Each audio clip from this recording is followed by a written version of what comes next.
ഒരൽപ്പം ഒളുപ്പ്, മനുഷ്യത്വം, കരുണ ഇവയൊന്നുമില്ലാത്ത രണ്ട് വിഭാഗത്തെ നമുക്കിന്ന് പരിചയപ്പെടാം. കാര്യം മനസ്സിലായില്ലെങ്കിൽ ഈ വീഡിയോ ഒന്ന് കണ്ടു നോക്ക്.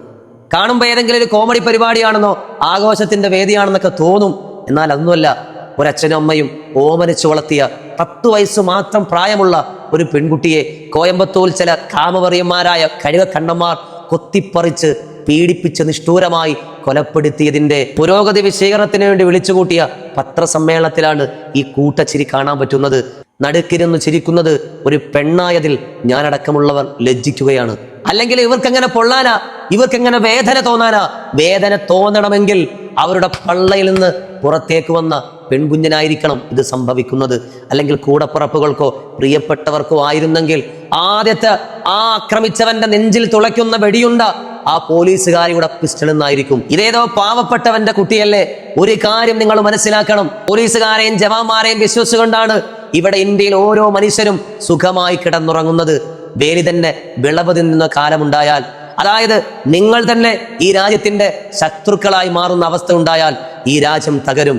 നിങ്ങൾ പണക്കാരുടെയും മുതലാളിമാരുടെയും അടിമകളായി ജോലി ചെയ്താൽ ഈ നാട് തകരും. നിങ്ങൾ ജനങ്ങൾക്ക് വേണ്ടി പ്രവർത്തിക്കൂ, എന്നാലേ ഇവിടെ രക്ഷപ്പെടാൻ കഴിയൂ. കഴിഞ്ഞില്ല.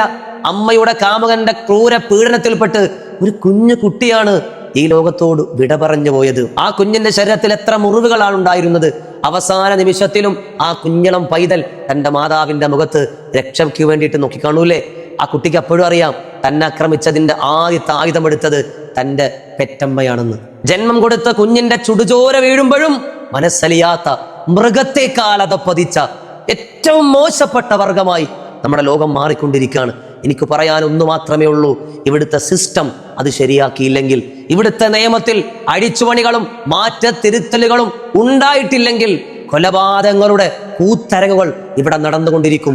ചെറിയ മക്കളുടെ കയ്യിൽ പോലും ആയുധങ്ങൾ ഉണ്ടാകും. അതുകൊണ്ട് നിയമത്തിൽ മാറ്റം വരണം. എങ്കിലേ ഇവിടുത്തെ രാഷ്ട്രീയ കൊലപാതകമാണെങ്കിലും ഇങ്ങനെയുള്ള ക്രൂരമായിട്ടുള്ള കൊലപാതകമാണെങ്കിലും മാറ്റമുണ്ടാകൂ.